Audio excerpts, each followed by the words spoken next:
से कम बिलाखिर वही हुआ जिस बात का डर था और इस वक्त इस्लामाबाद के ऊपर लोगों ने कब्ज़ा कर लिया है। पार्लियामेंट हाउस के अंदर लोग घुस चुके हैं, सुप्रीम कोर्ट का घेराव कर लिया गया है। रेड जोन के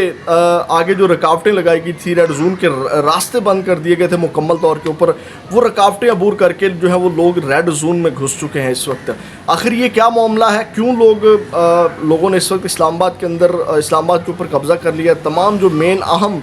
इमारतें हैं, शाहराएँ हैं इस्लामाबाद की, वहाँ पे इस वक्त लोगों का एहतजाज जारी है। क्या वजह है, इसकी तफसीलात आपके सामने रखते हैं और किस तरह कादी फ़ायद ईसा साहब के जो एक्सटेंशन वाले ख्वाब हैं वो बिल्कुल ही जो है वो इस वक्त दम तोड़ गए और कादी फ़ायद ईसा साहब के घर जाने का वक्त आ गया है। और कादी फ़ायद ईसा को हो सकता है कि इस्तीफ़े की खबर भी आप मेरी वीडियो जब तक देख रहे हो तब तक सुन लें, क्योंकि इस वक्त जो इस्लामाबाद के अंदर सूरत हाल है, मैं वीडियोज़ आपके सामने रखता हूँ कि इस वक्त लोग किस तरह इस्लामाबाद के ऊपर कब्ज़ा कर चुके हैं, किस तरह एहतजाज कर रहे हैं। लेकिन सबसे पहले पस मंज़र रखता हूँ, फिर मैं जो इस वक्त लोगों का एहतजाज है उसकी वीडियो भी आपके सामने चलवाता हूँ। नाज़रीन हम सबसे पहले तो आपको याद होगा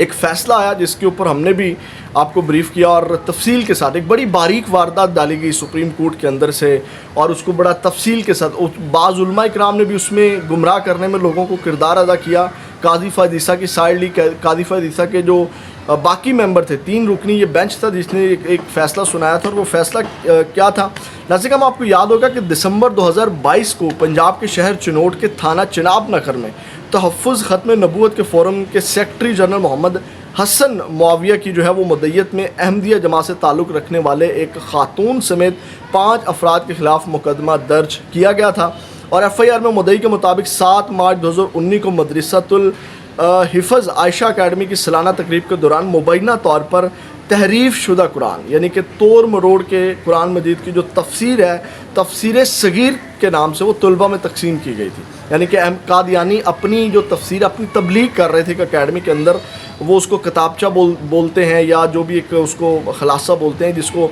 तफसीर सगीर का नाम दिया गया, वो अपनी तफसीर जो है वो वहाँ पे तकसीम कर रहे थे। तो मुद्दई के मुताबिक ममनुआ तफसीर की तकसीम के ये अमल आइन के आर्टिकल 295B, 295C और कुरान एक्ट की खिलाफ वर्जी है। जबकि मुद्दई ने अपील की थी कि तकरीब के मुंतज़मीन और तहरीफ शुदा कुरान तकसीम करने वालों के खिलाफ कार्रवाई की जाए। यानी कि अहमदी जो हैं वो अपने अकीदे की जो है वो तबलीग कर रहे थे। अब इसके अंदर सुप्रीम कोर्ट के जो 3 रुकनी बेंच है जिसमें नईम अख्तर अफ़गान थे और उसमें कादी फ़ायद ईसा की सरबराही में जो है वो ये लोग थे। और ये मुबारक अहमद सानी केस, क्योंकि मुबारक अहमद जो है उसको कादी फ़ायद ईसा ने ज़मानत दी थी और इस तरह की उन्होंने ये फ़ैसले में कहा था कि जनाब ये जो बुनियादी हक़ है, यानी कि कुरान हमें इजाज़त देता है, कुरान की आयत पढ़ करके उन्होंने सुनाई, कुरान की आयत के हवाले दिए कि जनाब हमारा दीन जो है वो उसने इजाज़त दी है कि वो अपने जो है वो जो फ़िरका है या जो मज़हब है उसकी वो तबलीग कर सकता है अपनी इमारत के अंदर रह कर के, या जो उसकी मजहबी जो कह लें कि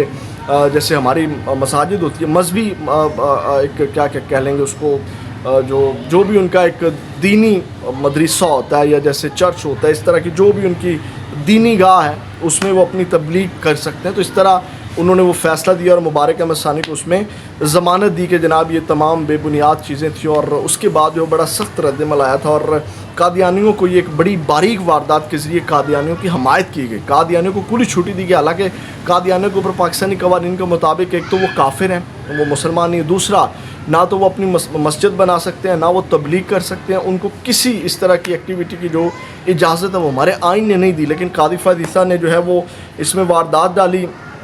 और उनके 2 जो साथी हैं वो भी उसके अंदर जो हैं वो मौजूद थे। इसके ऊपर बड़ा रिएक्शन आया और इसके बाद जो है वो कादी फ़ायद ईसा की वजाहत भी आई कि जनाब ये जो मामलात थे। फिर नाज़रीन चंद दिन पहले जो है वो सुप्रीम कोर्ट ऑफ पाकिस्तान ने जो है वो पंजाब हुकूमत की जानिब से एक दायर दरख्वास्त की गई मुबारक सानी केस में। अगर ये वाकई इसके अंदर कोई फॉल्ट ना होता, कोई मसला ना होता, तो पंजाब गवर्नमेंट को या गवर्नमेंट को क्या ज़रूरत थी कि जनाब वो नज़रसानी की दरख्वास्त दायर करे। तो उन्होंने जो है वो इस फ़ैसले के मुतल्लिक़ मुतफ़रक़ दरख्वास्त को समाअत के लिए मुकर्रर कर दिया सुप्रीम कोर्ट ने। सुप्रीम कोर्ट ने पंजाब हुकूमत की नज़रसानी दरख्वास्त 24 जुलाई को मंजूर की थी। और जिस तरह सुप्रीम कोर्ट के मुताबिक चीफ जस्टिस कादी फ़ैज़ ईसा की सरबराही में 3 रुकनी खुसूसी बैंक तश्कील भी दे दिया गया था, जो कि 22 अगस्त को दिन 11:30 बजे जो है वो समाअत करेगा, यानी कि 22 अगस्त को इसकी समाअत भी 11:30 बजे लग गई है नज़रसानी के लिए। अब ये कादी फ़ैज़ ईसा अपनी जान छुड़वाने के लिए केस भी लगवाया, लेकिन आज जो है वो अभी ये वीडियो आप मनाज़र देखें, जो लोग इस वक्त घुस चुके हैं, ये मैं आपको इसकी तफसीलात भी सामने रखता हूँ पहले, तो उसके बाद जो है वो वीडियोस भी आपके सामने जो है वो मैं चलवाता हूँ। नाज़रीन, इस वक्त जो है मैं आपको बता दूँ कि अब इस सारी चीज़ों के अंदर जो है वो जो आलमी मजलिस तहफ़्फ़ुज़ ख़त्म नबूवत है और तमाम जो जमातें हैं ख़त्म नबूवत के ऊपर पैरा देने वाली, वो सारी जमातें इस वक्त दाखिल हो चुकी हैं। और उनका मुतालबा यही है कि जनाब, एक तो जो गैर आइनी फ़ैसला दिया है वो फ़ैसला वापस लिया जाए कादी फ़ैज़ ईसा की सरबराही में, और गैर कानूनी, गैर आइनी, गैर शरई और कादियानियत नवाज़ फ़ैसला जो है वापस लिया जाए, और कादी फ़ैज़ ईसा के इस्तीफ़े का मुतालबा भी उसके अंदर मौजूद है। अब नाज़रीन, ये आप मनाज़िर देखें जिसमें जो है वो मजहबी जमात का एहतजाज और मुज़ाहिरीन पार्लियामेंट की जानिब डी चौक का गेट ज़बरदस्ती खुलवा कर रुकावटें जो है वो हटा दी गई हैं, अंदर चले गए हैं हर तरह की, और पुलिस की जानिब से शेलिंग भी की गई लेकिन काम नहीं आई। ये ज़रा आप वीडियोस देखें जिसमें इस वक्त इस केस के अंदर एहतजाज कर रहे हैं कि जनाब ये जो फ़ैसला दिया गया सुप्रीम कोर्ट की जानिब से ये गैर आइनी और गैर कानूनी है, और जनाब इसमें एक मजहबी बड़ा एलिमेंट है। कादी फ़ैज़ ईसा साहब की जानिब से यकीनन एक बारीक वारदात डाली गई, इसको जियो ने रिपोर्ट किया था। बल्कि आप लेट हो रहे हैं, आप ज़रा ये मनाज़िर देखें इस वक्त जो शहर दस्तूर के अंदर की सूरत हाल है, और ख़तरनाक और गंभीर सूरत हाल इस वक्त बन चुकी है। नाज़रीन, आप ये वीडियो देखें।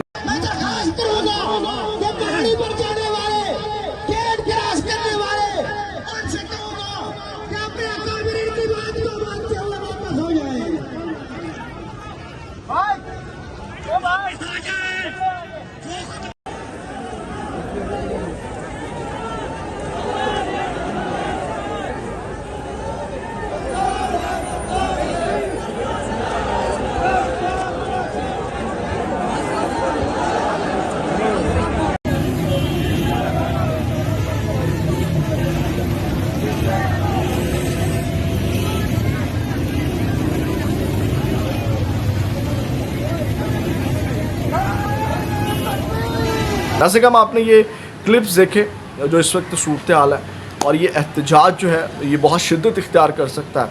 और इस हवाले से ये किसी के वहमो गुमान में भी नहीं था कि इस तरह रेड जोन में लोग दाखिल हो जाएंगे। रोकने की कोशिश भी की गई, और जनाब इस वक्त कादी फ़ैज़ ईसा के एक्सटेंशन वाला मामला जो है या जो भी चीज़ें हैं,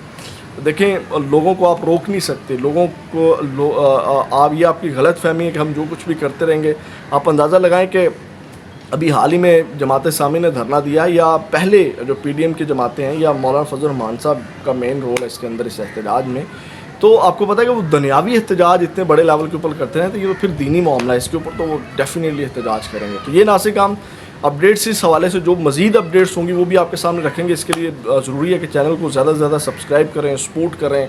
लाइक करें, और ताकि इस तरह की अपडेट्स आपको बर वक्त मिलती रहें। अपना बहुत ज़्यादा ख्याल रखिएगा। पाकिस्तान जिंदाबाद।